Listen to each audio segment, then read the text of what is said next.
Así es. Bueno, en el estudio anterior, ¿cierto? No vamos a profundizar mucho en ello, por eso está también el video, si usted se lo perdió lo puede volver a ver, ¿ya?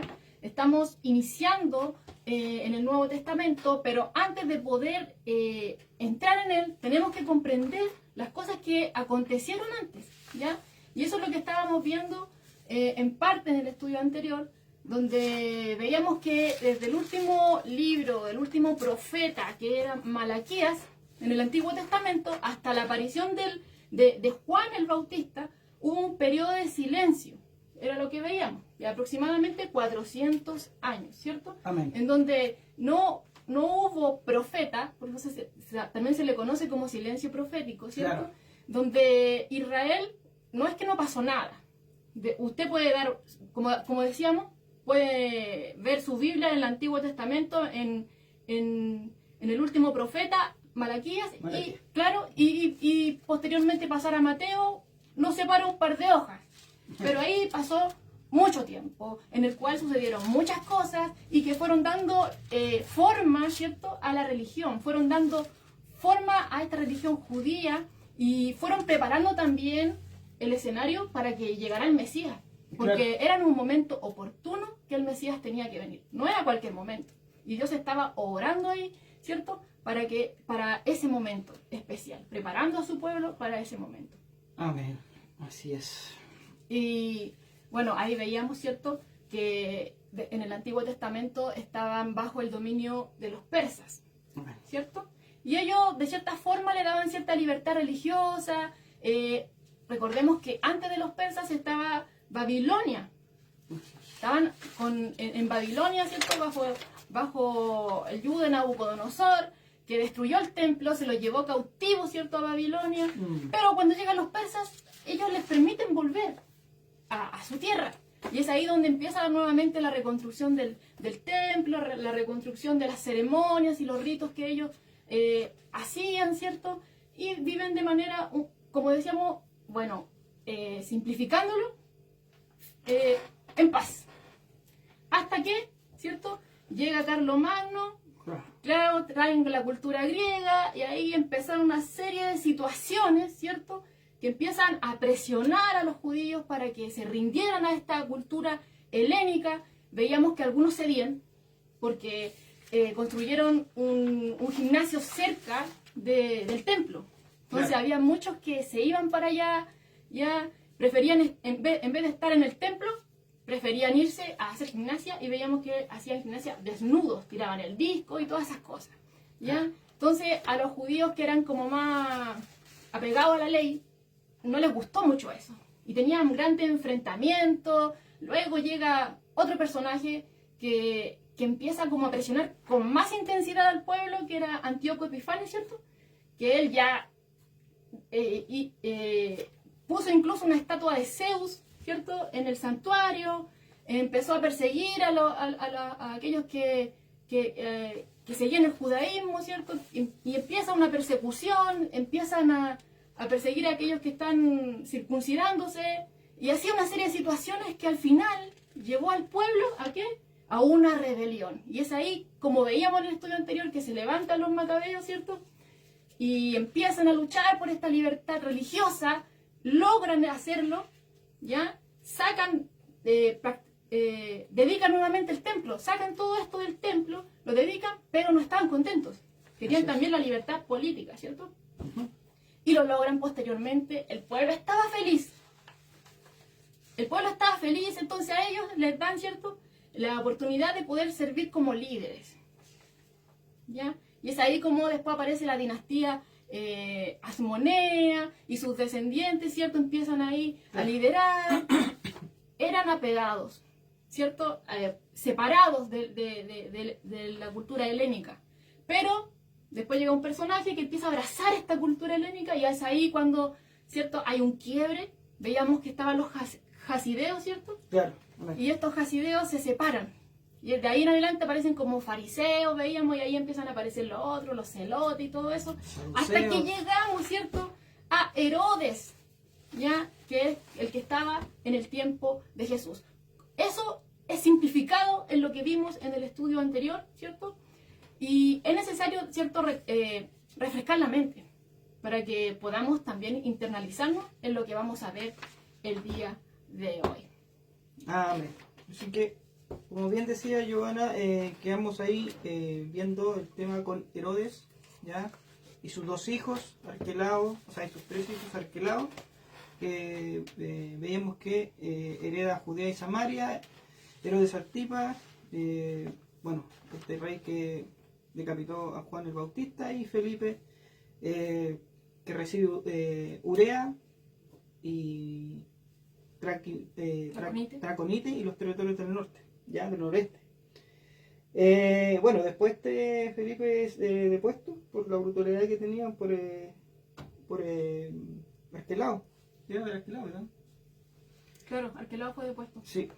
Y ahí se aparecieron los procuradores. El que nosotros conocemos es Pilato, Claro. El más conocido. ¿Sí? El más, claro. Y queda Pilato. ¿Ya? Claro. Entonces eso sucede a grandes rasgos, lo que vimos en el estudio pasado. Si usted gusta, ¿cierto? Está el video anterior, usted lo puede ver ahí con más detenimiento, ¿cierto? Está ahí a su disposición el material. ¿Ya? Amén. Y hoy vamos, ¿cierto?, con la religión judía. ¿Ya?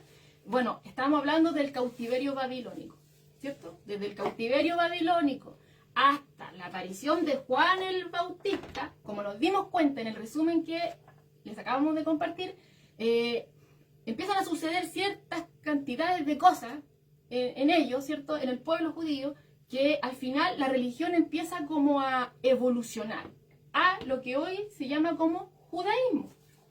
¿Ya? A lo que hoy se llama como judaísmo. Y habían varias instituciones, ¿ya?, que tenían de cierta forma un papel formativo, ¿ya?, en la religión.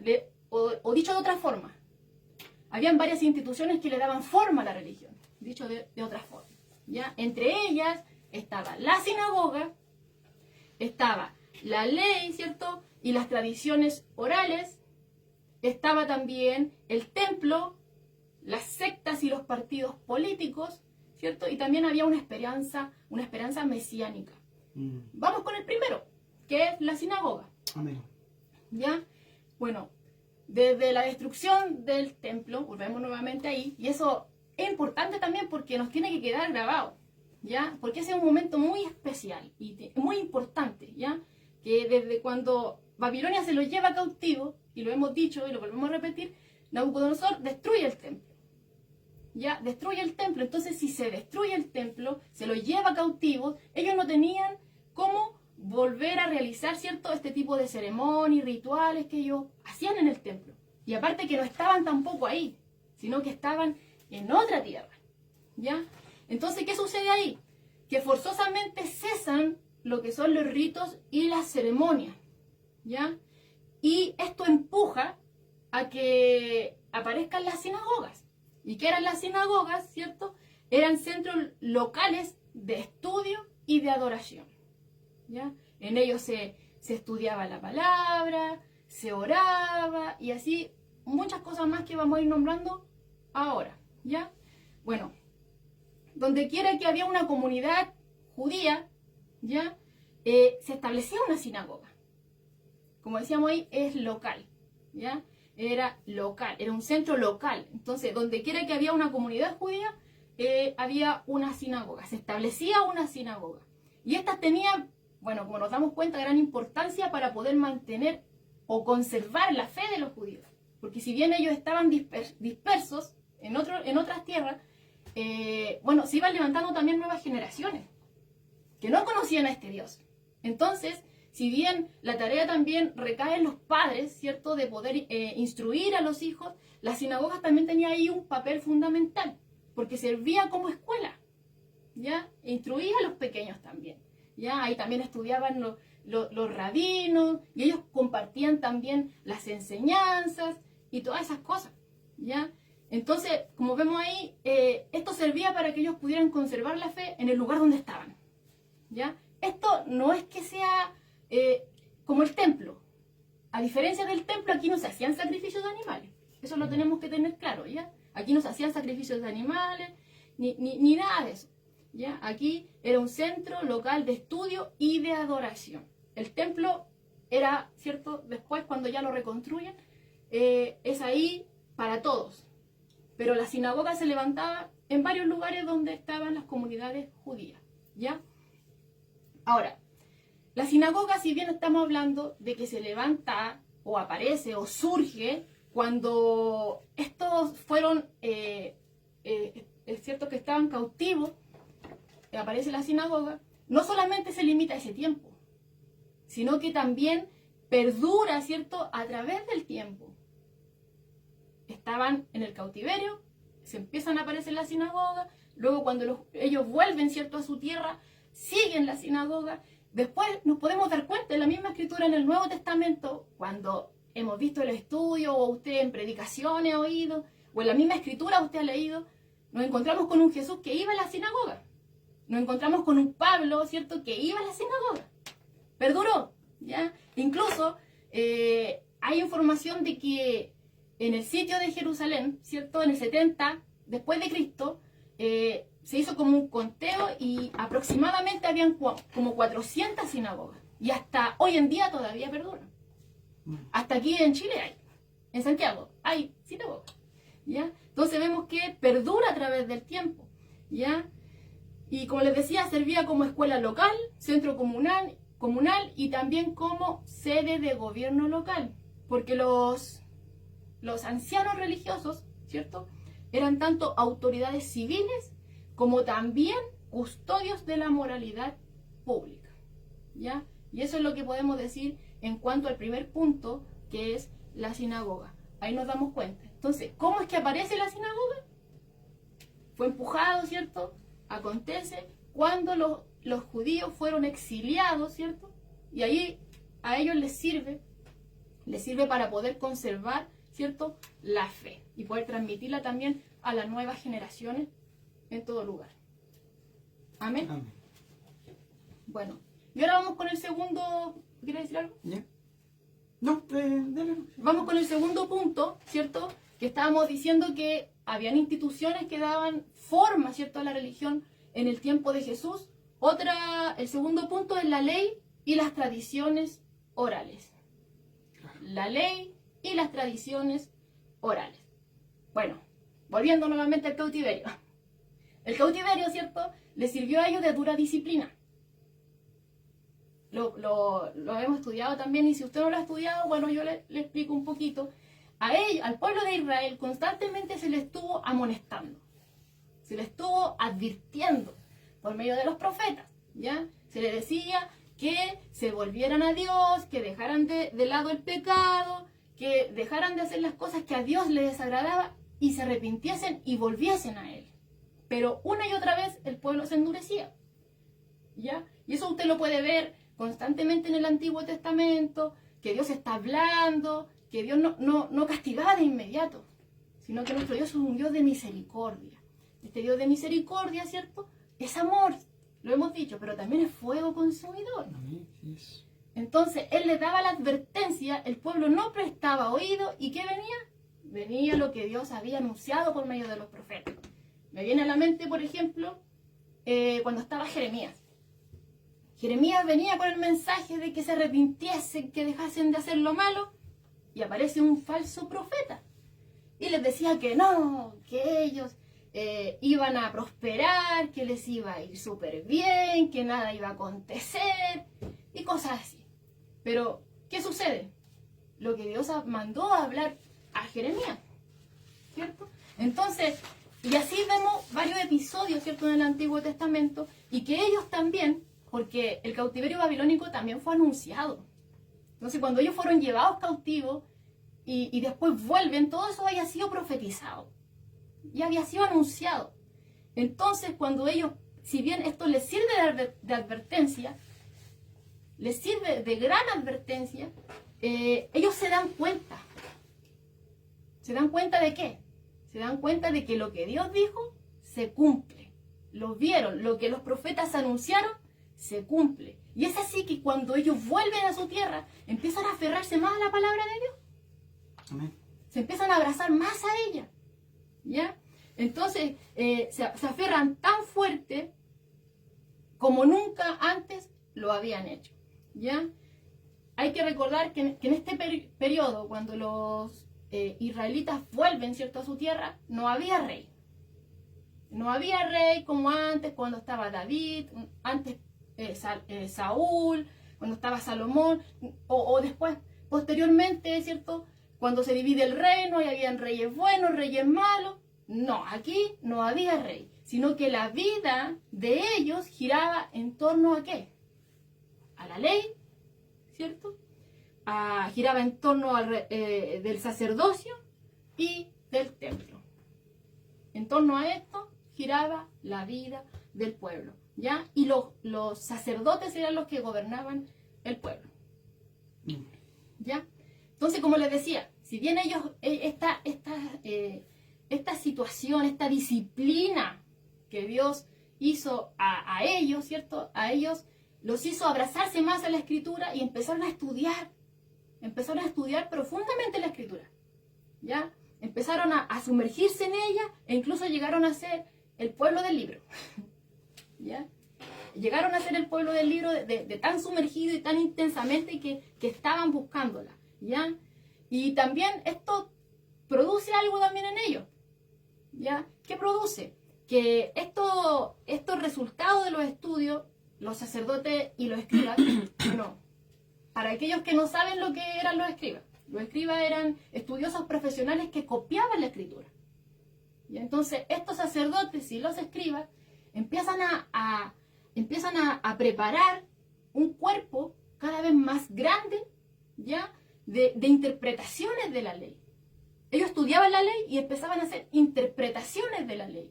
Y a esas interpretaciones, basados en esas interpretaciones, ellos empiezan a hacer reglas. Ellos empiezan a hacer reglas. Como veíamos, el escarmiento a ellos les sirvió. Y ellos no querían, por así decirlo, volver a quebrantar el mandato. Ellos no querían apartarse de Dios. Entonces, podríamos decir que esto nace con una buena intención.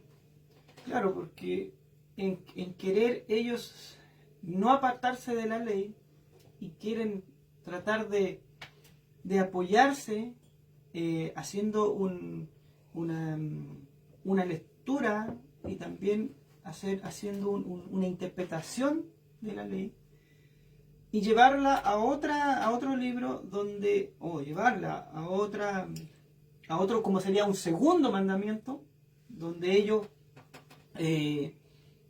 ponen reglas que son más estrictas, o sea, no son tan simples de leerlas como... no, sino que las detallan. Claro, y las van detallando y hacen, y con esto producen algo, claro, como bien decías tú, al principio era un buen intento, pero Claro. Luego, con el pasar del tiempo, esto produjo cargas, produjo algo imposible de poder llegar a cumplir estas nuevas interpretaciones de la ley. Claro. Ahora entonces, como bien este cuerpo, ¿cierto?, que es de interpretaciones de la ley y estas reglas, se le conoce como Mishnah. Usted la puede encontrar como Mishnah o Mishnah, que es la ley oral.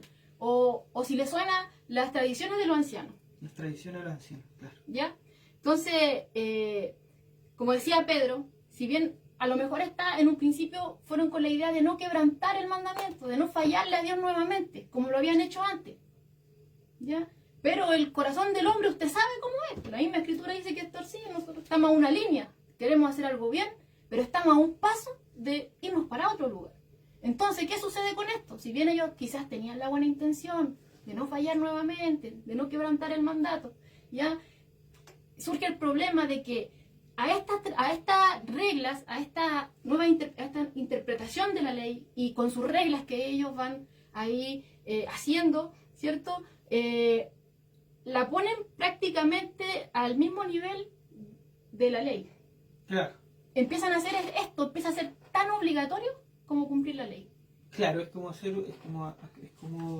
tratar de interpretar la ley, o sea, tratar de interpretar el Nuevo Testamento y hacer otro libro igual o con el mismo valor que el Nuevo Testamento. Claro, entonces, y es ahí cuando sucede lo que decías tú, que empiezan a aparecer como esto como más tediosos, eran como más cargas, más que nada, ¿ya? De hecho, ellos prescriben múltiples, ¿cierto? Reglas exactas para cada ocasión. Por ejemplo, con respecto al Shabbat, ¿ya? Habían un aproximado de 30 cosas que no se podían hacer. ¿Ya? Como por ejemplo recoger espigas, o restregar el grano con las manos, o caminar cierta cantidad de metros. Eran cosas que ellos las colocaron. Dios no las dijo, pero ellos las colocaron, ¿cierto? Ahí, en un intento de no quebrantar la ley. Claro. ¿Ya? Y de hecho usted lo puede buscar, ¿ya?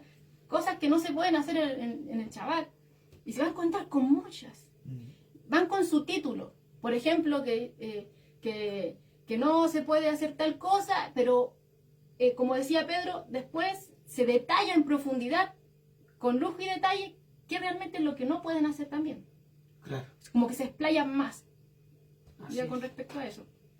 ¿Ya? De hecho, yo estaba leyendo ahí una que decía que no se podía escribir ni borrar más de 2 letras en adelante, e incluso no se podía escribir sobre un vidrio con el dedo, ni tampoco, por ejemplo, si tenía un alimento comestible que tuviese letras, tenía que abrirlo por el lado que no estuviesen las letras, porque no las podían tocar. Entonces, hay muchas cosas, usted las puede buscar, ¿ya? Porque está todo el material ahí, cosa de que usted vea ahí en internet, lo busque y lo va a encontrar. Y muchas cosas más que va a quedar ahí, se va a dar cuenta de que tenía realmente múltiples reglas. Claro, no solamente... Y no solamente para el sábado, sino para... Claro, no solamente la Biblia, o sea, la Biblia detalla que, por ejemplo, recoger espiga y refregar el grano, ¿ya? Que es lo que leyó yo recién. Eso está en la... Claro, de hecho a los discípulos de Jesús fue el que le... Claro, sabemos eso porque a ellos se podría decir, lo acusaron los reprendieron, de reprendieron por estar haciendo eso. Pero son muchas más las reglas que tienen ellos para hacer el Sabbat y todo eso. Así que es muy complicado, por eso que Jesús también les contesta. Claro. Ahora, es un punto bien particular, que por ejemplo dice, cuando Dios da la orden, dice que 6 días trabajarás y el 7º día era de descanso. Correcto. ¿Cierto? La idea de esto era de que no solamente descansaran físicamente de sus labores, sino que también descansaran espiritualmente en el Señor, Claro. aquel que creó todas las cosas. Entonces ese es un día especial en el cual ellos tenían que venir, ¿cierto?, a deleitarse en el Señor, a sumergirse en la palabra y a adorarle a Él. Pero su vista se torna a otro lugar, Claro. que era más como legalista, que esto se puede hacer, que esto no se puede hacer, que tú estás quebrantando, y al final como que se pierde realmente la intención del autor. Claro. Y que no está muy alejado de la realidad, porque uno de repente, no sé, pues yo he escuchado por ahí que de repente uno va a la iglesia y tienes que ir así, asá, tienes que hacer esto otro. Es como que también el hombre, como tú dices, se pone en un papel cuando ya está en una condición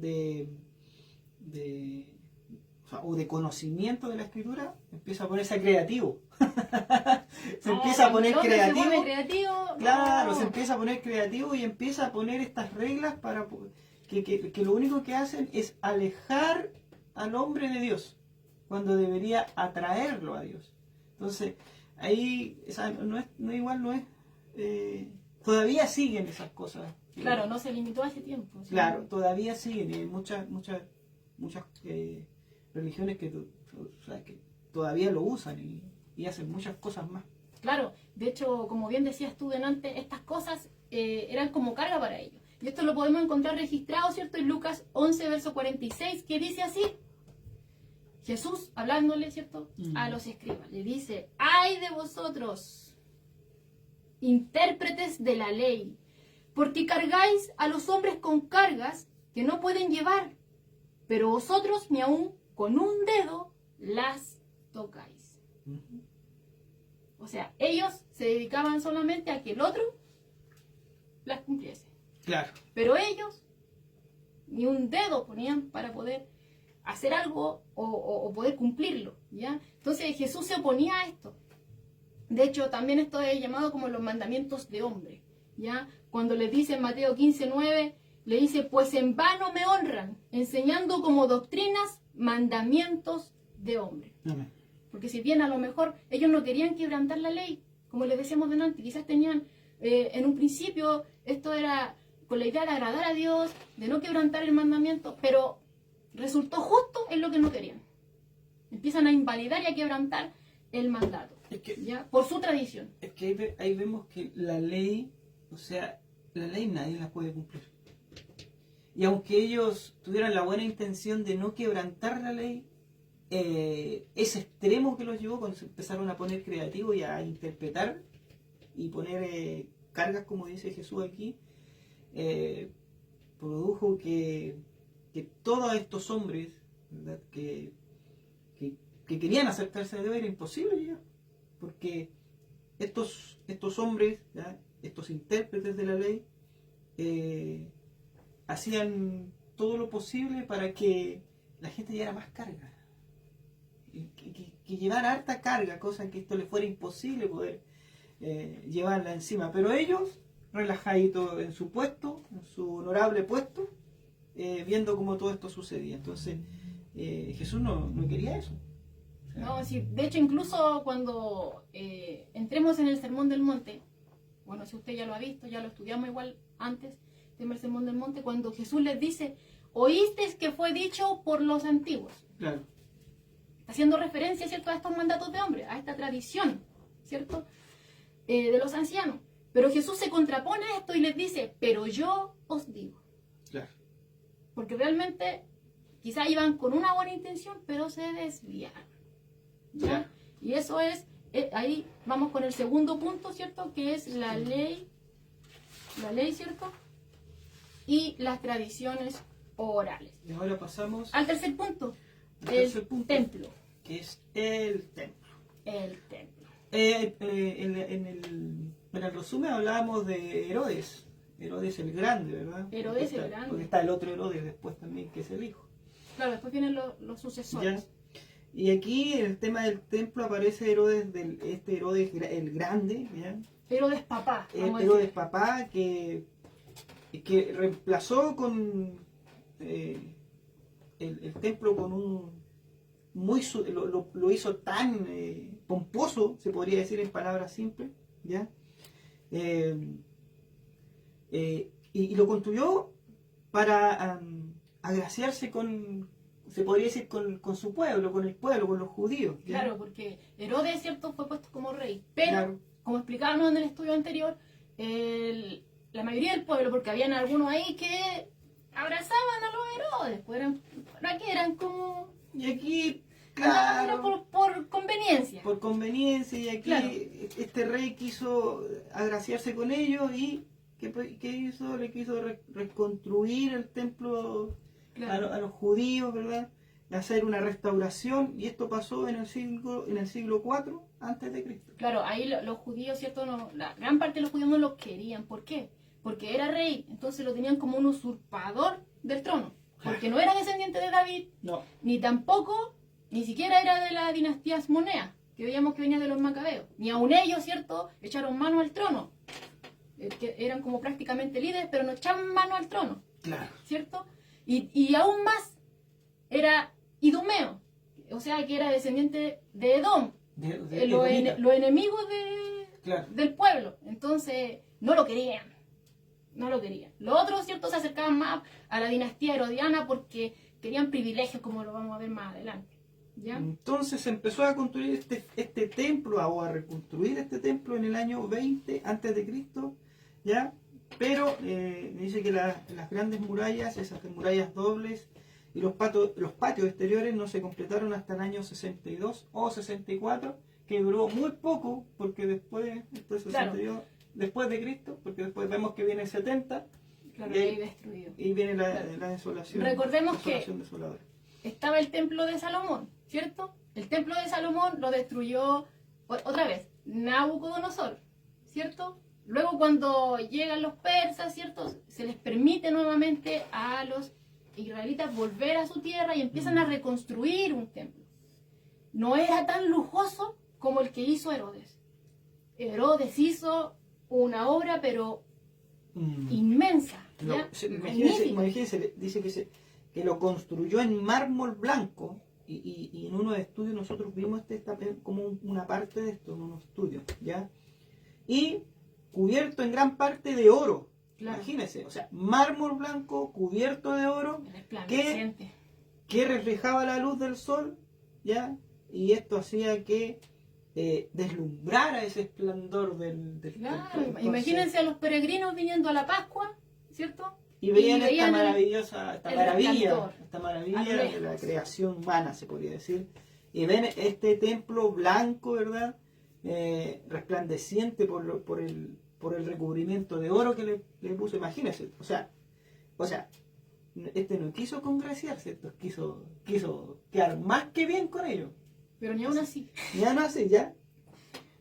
Entonces, este templo seguía la estructura básica del edificio de Salomón, pero era mucho más grande. Se suponía que él iba con todo. Era como el Kiko. Claro, este iba con todo. Si Salomón chiquitito, no, yo lo voy a hacer más grande, lo voy a recubrir de oro, voy a poner mármol ahí y toda la cosa bien pulido para que quede bonito. Con ¿ya? Todo, si no, ¿para qué? Entonces, además de las esplanadas en torno del templo, incluían tres atrios. Tres atrios, ¿ya?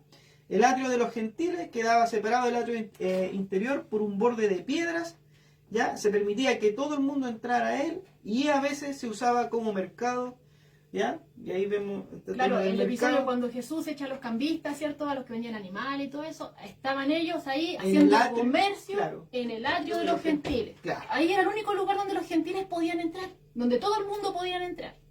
¿Ya? No se podían pasar a otro lugar, porque estaba penado.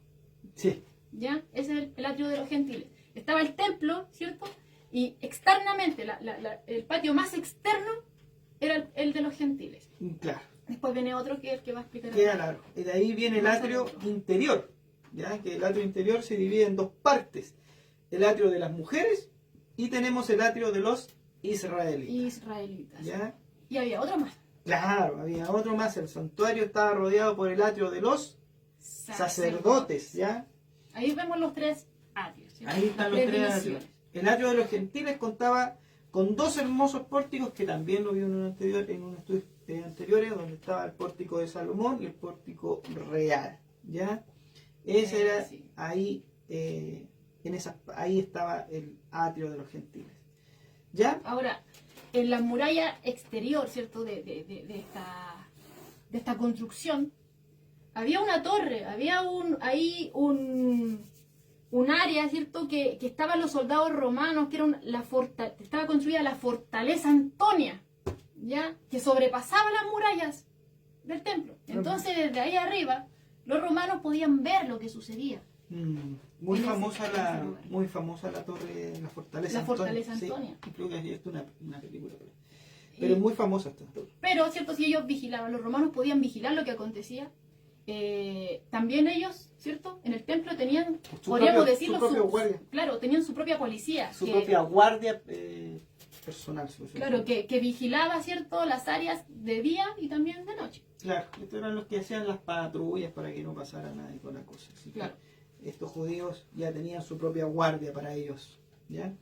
Ante cualquier desorden y cosas. Los sacerdotes y los levitas seguían celebrando el antiguo ritual del sacrificio y ceremonia, las cuales habían degenerado en formalismos carentes de piedad. O sea, era un mero formalismo lo que hacían ellos. Ya no había... Seguían, claro, sumergidos en el tema del ritualismo, claro. Seguían haciendo las ceremonias, pero todo era como algo frío, era como algo... Claro. No tenía realmente el sentido que Dios quería. Claro. ¿Ya?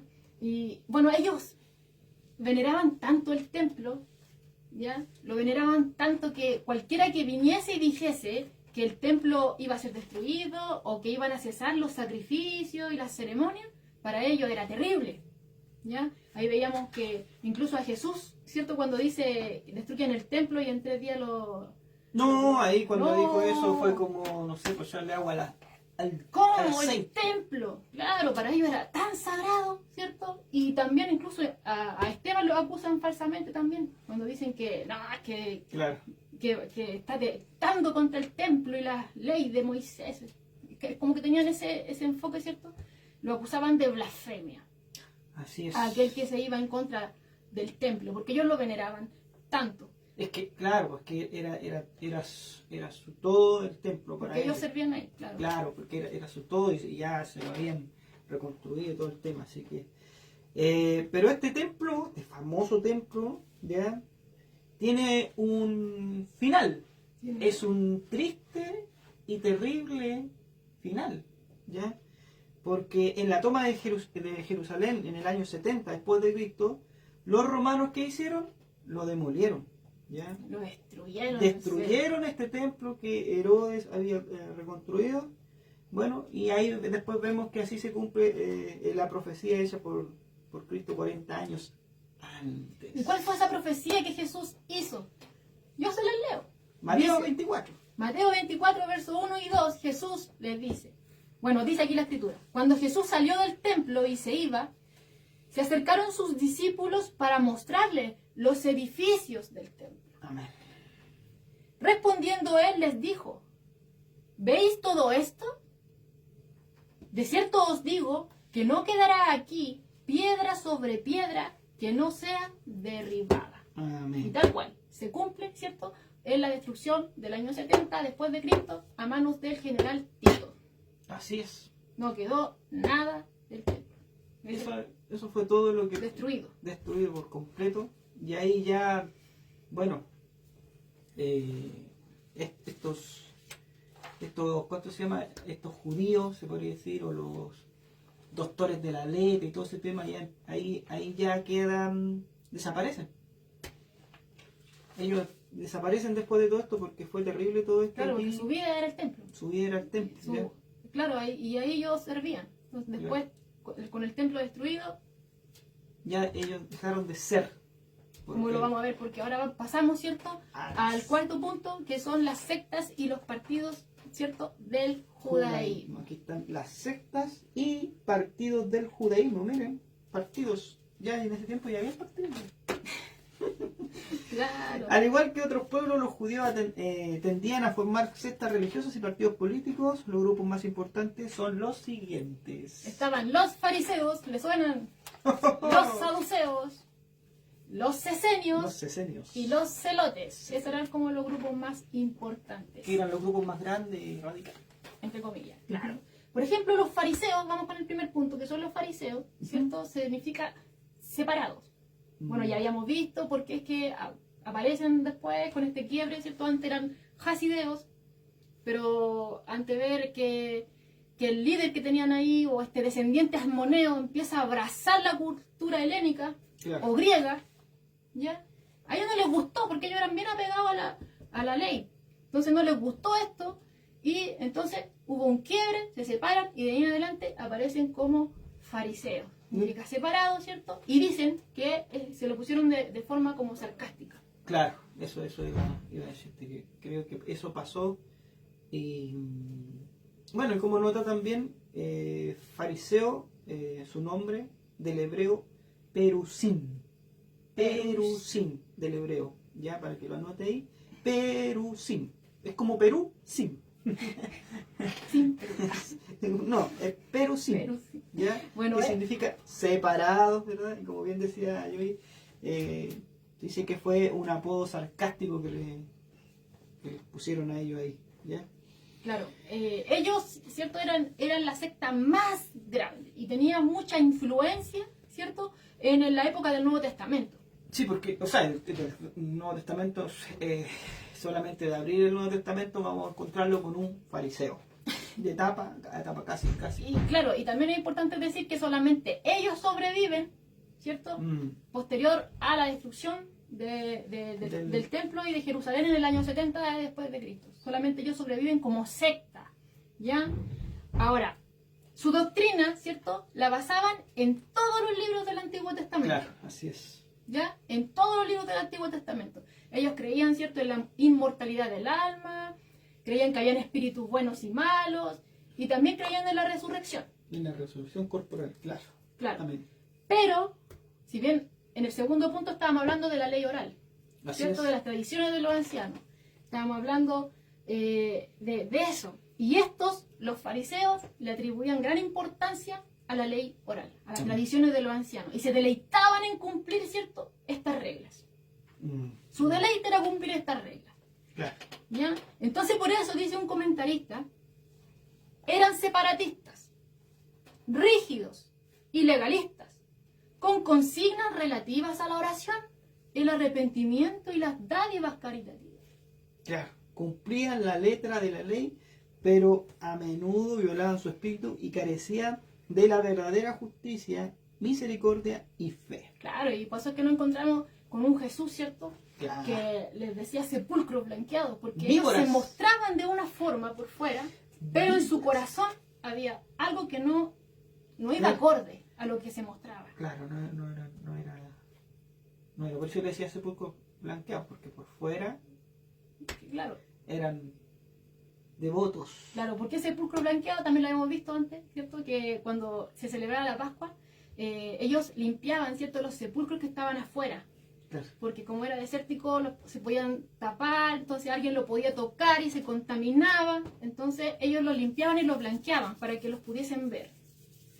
Pero por dentro estaban llenos de huesos de muertos. Así Eso es. fue en parte lo que les dijo Jesús a los fariseos. O sea, por fuera se limpiaban, pero por dentro estaban muertos espiritualmente. Así es. Pero todos, o la gran mayoría de los escribas pertenecían a este partido, así y eran así, pero no todos los fariseos eran hipócritas. No todos los fariseos eran hipócritas. No todos los fariseos eran hipócritas. ¿Por qué dirá usted? Está defendiendo a los fariseos. Habían algunos que, cierto, que salían de este... Claro, claro, que sobresalían de este común... de esta descripción que de acabamos esta de decir. descripción de los fariseos, de este común fariseo que era... Hipócrita, podríamos hipócrita, decir. claro, sepulcro blanqueado. ¿Ya? Me acuerdo cuando el pastor hablaba de hipócrita, en el original, que hablaba de la palabra, era actor en escena. Actor en escena. Eran actores era en escena. uno- Hipócrita. Perfectos actores, fueron los primeros actores. No. Entonces vemos que no todos los fariseos eran hipócritas, pues que también se encontraban en sus filas hombres tales como José de Arimatea, Nicodemo y Saulo de Tarso, Saulo de Tarso. ¿ah? Que después Paulo de Tarso. Pablo. ¿Ya? Entonces los fariseos, bueno, estos no se metían en la política y se acordaban, Se acomodaban al dominio. se acomodaban al dominio romano. Esos ¿ya? son la primera secta. Ahora vamos con la segunda, que son Y los saduceos, los famosos saduceos. Bueno, según la traducción, la tradición, mejor dicho, según la tradición, estos toman el nombre de Sadoc. ¿Le suena Sadoc? Era el sumo sacerdote en la época de David y Salomón. David y Salomón. ¿Ya? Entonces se dicen que saduceos toman el nombre de Sadoc. Ujú. Saduceo. ¿Ya? Estos eran menos que los fariseos, pero aunque eran menos, no eran indefensos. No, claro. No piense eso. No piense que porque Eran eran unos menos. pobrecitos. No, sino que estos tenían poder político. Claro. Ya lo habíamos dicho anteriormente, porque a estos eran oportunistas. Ujú. ¿Ya? Entonces ellos como que les gustaba congraciarse con aquel que estaba sobre ellos. Y en este caso eran los romanos, ¿cierto? Era Herodes, ellos, podríamos decirlo, eran no, O sea, lamebotas de los claro, Herodes. le endulzaban el oído a Herodes. Y los fariseos no. Los fariseos eran más... Se acomodaban al dominio romano, pero no estaban metidos en la política. Pero No. estos sí. No, estos tenían poder político Estos porque... tenían el poder político, tenían la otra parte, que era el Claro. poder político. Porque Bueno. ellos estaban de parte de la dinastía herodiana, abrazaban la dinastía Claro. herodiana. ¿Ya? De hecho ellos, ¿cierto? Esto los saduceos estaban encargados de mantener la paz entre Roma, ¿cierto? Y los judíos. Porque los judíos, como veíamos, que no les gustaba el yugo romano. Claro. Tampoco les gustaba quien lo estaba gobernando. Entonces ellos se ocupaban de cierta forma de poder mantener la paz, ¿ya? Y esto no eran cualquiera, sino que esto eran los aristócratas, eran la élite, ¿cierto? La clase alta que había en Jerusalén. Claro, estos eran los meros ¿Ya? meros. Y estos, a diferencia de los fariseos, que ellos, ¿cierto? Su doctrina la basaban en todos los libros del Antiguo Testamento, estos solamente aceptaban los 5 libros de Moisés. Solamente los 5 libros de Moisés y rechazaban la ley oral, a diferencia de los fariseos. ¿Ya? Los fariseos se deleitaban en obedecer estas reglas, ¿cierto? De la ley oral, pero ellos no. Ellos rechazaban esta ley y también, a diferencia de los fariseos, ellos no creían en la inmortalidad del alma, no creían que habían espíritus buenos y malos y no creían en la resurrección. No creían que había resurrección. Estamos bien. ¿Ya? A diferencia de los fariseos. Bueno, esta era como una religión fría, porque era como llevar solamente el nombre porque era como más político, era como oportunista lo que ellos querían, era lo que les convenía. Claro. Más que agradar a Dios, buscaban lo que les convenía, ¿ya? Y haciendo como un punto aquí de importancia, fue un sumo sacerdote saduceo quien condenó a Jesús. ¿Usted recuerda quién es? Caifás. Un sumo sacerdote saduceo. ¿Ya? Y también los saduceos fueron los primeros también en perseguir la iglesia primitiva. Así es. ¿Ya? Porque ellos, ¿cierto? Ellos como que se estaban contentos con cómo estaban, con las posiciones que tenían, estaban deseosos de fraternizar con los romanos, ¿cierto? Y de que todo estuviera en paz y que todo se mantuviera así tal cual, con los privilegios que ellos tenían. Claro. Les gustaba su posición. Pero bien como dice Pedro, ¿cierto? Ellos se concentraban en la interpretación de las leyes rituales en el culto. Entonces cuando el templo es destruido en el 70 después de Cristo, a ellos desaparecen como secta. Porque ya no estaba el templo. Claro. Ya no tenían nada más que hacer. ¿Ya? Entonces ahí a lo ya, mejor se quedaron como políticos en Roma. claro, pero desaparecen como secta religiosa. Sí. Y es así como pasamos A los esenios. a los esenios. ¿Quiénes eran los esenios? A diferencia de muchos de los fariseos, su manera de vivir era muy diferente. Formaban comunidades aisladas en la sociedad y se sometían a una estricta disciplina monástica. Ya, esto era más, ¿cómo se podría decir? Se aislaban. Claro, ellos tenían comunidades aisladas. Claro, eran como... ¿Ya? Y se sometían, ¿cierto?, a una estricta No, disciplina monástica, como bien decía Pedro, porque ellos su vida la rendían al estudio, ¿cierto? Y como que se apartaban de todo aquello que los pudiera desviar de todo esto. Incluso hasta el matrimonio. Incluso hasta del matrimonio. Pero no era prohibido el casarse. Claro. ¿Ya? Según Josefo, ellos podían casarse, pero Claro. existía la monogamia, como que era un punto. No, era solamente una esposa. Incluso los reyes, porque veíamos que incluso en el Antiguo Testamento habían reyes como Salomón, que tenían muchas. Sí. No, aquí no, ya. Sí, se les permitía casarse, pero tenía que ser monogamia, ¿ya? Con una sola esposa. ¿Ya? Y ellos le dedicaban mucho tiempo al estudio e interpretación de la escritura también. Claro. ¿Ya? Y bueno, tenían la comunidad los bienes en común, podríamos decirlo. Todas las cosas, los bienes que ellos tenían, pasaban, ¿cierto?, a ser parte de la comunidad y se ayudaban los unos a los otros. Cuando alguien estaba pasando necesidad, ellos le ayudaban y así. Pero eran un grupo aislado, eran ellos solamente. ¿Ya? Para que lo vayamos comprendiendo de esta forma. Y según, como les dije, ellos bien estudiaban la escritura, ¿cierto? Y su doctrina, ¿cierto? En su doctrina, la humanidad se dividía en dos categorías. O categoría. Que eran los hijos de la luz y los hijos de las tinieblas. Claro, y ellos creían que en un futuro, ya estos hijos de la luz iban a vencer a las fuerzas de las tinieblas, ¿cierto? Y gobernarían el mundo. Así es. ¿Ya? Y ellos esperaban, ¿cierto?, a un Mesías profeta como Moisés, esperaban a un Mesías rey, que era el que les iba a liberar, al que le iba a dar la victoria y que lo iba a llevar a la gloria. Y también esperaban a un Mesías sacerdote. ¿Ya? Amén. Ahora, hay una comunidad que no sé si a usted le suena, que es la comunidad del Qumran, que dicen algunos que eran esenios, pero no está como afirmado así como... Claro, no es una no es como, afirmación. claro, no está como bien certificado. Se dice. Claro, se dice. Dicen, De hecho, rumores, hay rumores. pero igual en esa comunidad, ¿cierto? Del Qumran, ellos estaban cerca de la orilla del Mar Muerto. Del Mar Muerto, claro.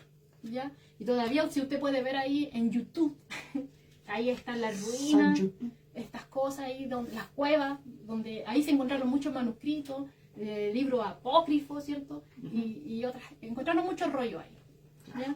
Pero ahí hay muchos que dicen que ellos eran una comunidad de señas, ¿ya? Pero dicen, no es algo... Sí, porque hay varias cuevas, entonces como que tiene un parecido como eran ellos. Claro. Su forma de vivir aislados, en cuevas, y donde encontraron estos manuscritos del Qumran fue en una cueva. Claro. ¿Ya? Ahí las encontraron. Claro, ahora hay algunos también que dicen que Juan el Bautista y Jesús eran esenios. Pero, como lo vamos a ver, como que no, parece que no. Carece de fundamento ese comentario. Hay aquí un comentarista que dice que este comentarista señala acertadamente que el legalismo cerrado de los esenios es incompatible con la doctrina de la gracia. Claro, porque recordemos que Jesús se acercaba a los pecadores, comía con ellos, estaba con ellos, compartiendo. Bebía con ellos. Claro, y eso iba en contra de lo que ellos hacían, porque ellos eran un grupo cerrado. Jesús no, porque Jesús venía, ¿cierto? Venía a todos, no se negaba. Comía con ellos, incluso lo acusaban de que estaba con pecadores, ¿cierto? Y por otro lado, Juan el Bautista, él no estaba llamando al pueblo cuando estaba en el desierto predicando. Él no los llamaba a apártense, ¿cierto? Vengan a formarme una comunidad. No los quería sacar del judaísmo, sino que él venía a preparar el camino para el Señor. Venía a preparar al pueblo para recibir al Mesías. Entonces ahí nos damos cuenta de que ese comentario como que carece de fundamento. Chocamos con eso. Y por último, y pasamos a la última, que más que secta religiosa es como más política. Claro. Que son los celotes. Estos eran mañosos. ¿Ya? Estos querían... Estos se las traían, estos eran de armas tomar. Estos querían liberar, ¿cierto?, a Jerusalén, pero por las armas. Por las armas, claro. Eran revolucionarios. Claro. Y de hecho, se dice que por culpa suya cae Jerusalén, ¿cierto?, y el templo en el año 70. Porque ellos hacen un levantamiento. Y persuaden a los judíos a levantarse contra Roma. Entonces, y con eso hicieron ese tipo de jugada y no les resultó. Y fueron los que perdieron, fueron todos. Claro, entonces, bueno. Se tenía que cumplir. Claro, se iba a cumplir igual la palabra de Dios. Jesús ya lo había profetizado y tal cual así aconteció. Hay un discípulo, ¿no? Así es, uno de los discípulos de Jesús era celote. Oh. ¿Cuál dirá usted? Simón el celote. Simón el celote. Así que para que vaya viendo que Jesús, llama, no sé, de todos lados. No ve nada, ¿sí? O sea, no es que, tú eres celote, no puedes estar conmigo, no. Si te arrepientes, ¿crees en mí? Venga. Porque él miraba el corazón. Claro. No veía lo que veía el hombre. No veía eso es. Él miraba el corazón. Y así pasamos con el quinto punto, ¿cierto? Estábamos hablando de... Y si había un celote, o sea, ¿qué queda para... Claro. Para un Boris, para un... Nada hay imposible para Dios. Claro, o para un Putin. Claro. O un Kim Jong. Bueno, como hablábamos, ¿cierto? Sucedieron varias cosas que fueron dando forma a la religión en la época de Jesús. Ya habíamos hablado de la sinagoga, ¿cierto? En un inicio. Hablamos de la ley, las tradiciones orales. Hablamos del templo, ¿cierto? Hablamos de las sectas y partidos del judaísmo. Ahora. Y como quinto punto y final, que había una esperanza mesiánica. Claro, una esperanza. De todo esto estaba como pilar fundamental la esperanza mesiánica. Claro, porque Dios es tan bueno y misericordioso, hermano, porque si bien vemos en el Antiguo Testamento muchas historias, ¿cierto? Que, por ejemplo, en el libro de los jueces, donde el pueblo hacía lo que quería, cada quien hacía lo que quería, cada uno como bien le parecía, andaba, ¿cierto? Pero luego, cuando pasaban situaciones difíciles, se volvían a Dios. Vemos profetas, como les decía antes, que hablaban, voceros de Dios, que decían, vuélvanse a Dios, vuélvanse, ¿cierto? Ellos endurecían su corazón, les daba, ¿cierto?, la advertencia, va a pasar esto y esto, esto. Pero ellos no hacían caso. Y luego cuando venía la situación, bueno, ahí se lamentaban y volvían a Dios, ¿cierto? Pero a la vez, Dios daba la advertencia, luego venía, ¿cierto?, el juicio, podríamos decirlo, pero también les daba, ¿cierto?, una esperanza. Claro. Y esta era la esperanza mesiánica, ¿ya? Donde se había predicho que Dios iba a inaugurar una edad, podríamos decirlo, una edad dorada. Claro. Una edad en la cual se iba a disfrutar de paz, de prosperidad y de dominio en la tierra.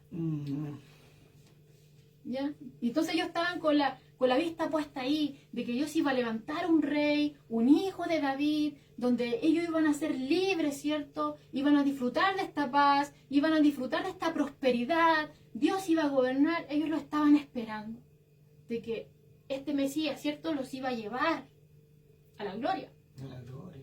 Claro. A una época dorada. Claro, entonces, estas profecías, ¿cierto? Y la opresión romana, porque veíamos que los romanos igual se las traían, sobre todo los que los cargaban con impuestos, como veíamos en el estudio anterior, ¿cierto? Que se hacían las mega obras de construcción, pero todo el peso caía sobre el pueblo, que más encima tenían revuelta entre ellos mismos, dentro del pueblo, tenían problemas entre ellos mismos. Entonces, o sea, los doctores de la ley los cargaban con cosas, los otros con impuestos. Más cargaban a los pobres.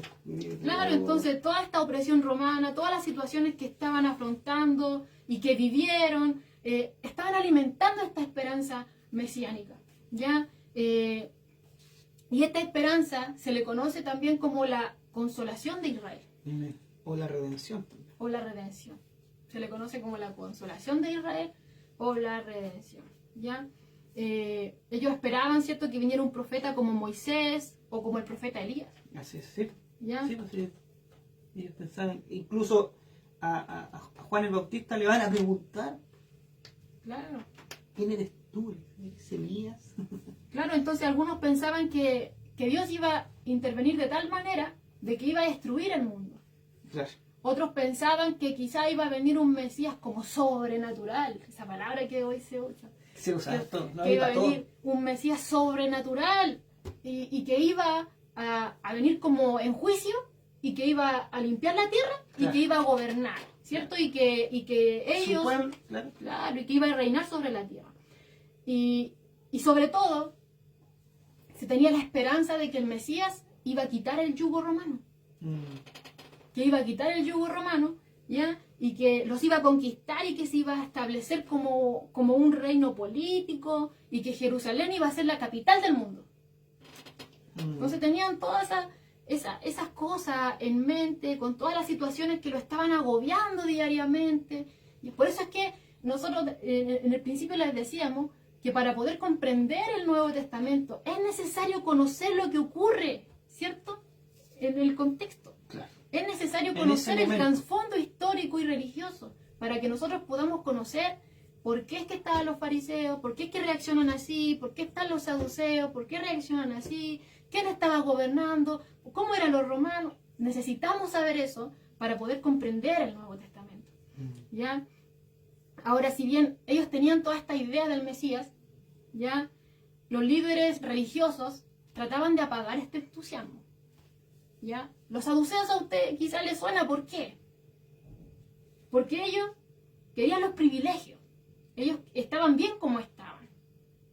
Entonces no querían como que les bajaban a los demás las expectativas porque ellos querían mantener su situación tal como estaba. Claro. ¿Ya? Y por otro lado estaban los fariseos que querían solamente conformarse a la ley y creían que así iba a venir, ¿cierto?, el reino mesiánico. Como nos damos cuenta, ellos esperaban a un Mesías, tenían muchas ideas del Mesías, que iba a ser un libertador político, que iba a venir a hacer juicio, que iba a limpiar la tierra, iba a reinar y cosas así. O sea, Pero nunca pensaron, ¿cierto? no muy lejos que va a limpiar la tierra. No, sí, pero nunca pensaron que el Mesías iba a venir, ¿cierto? E iba a dar su vida en la cruz. Nunca pensaron en esa opción. Claro, nunca pensaron que iba a ser... Ninguno soñaba con que este reino iba a ser espiritual, ¿cierto? Y que iba a ser por la vía de la cruz. Ninguno de ellos pensó en eso. De hecho, cuando estábamos viendo los estudios finales, ¿cierto?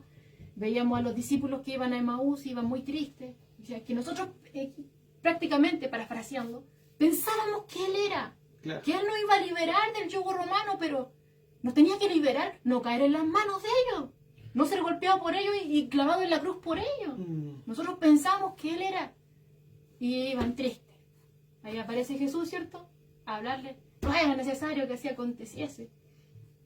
Los discípulos también, y así muchos, porque tenían una idea, me decían, no pensaban que el camino era la cruz, Claro.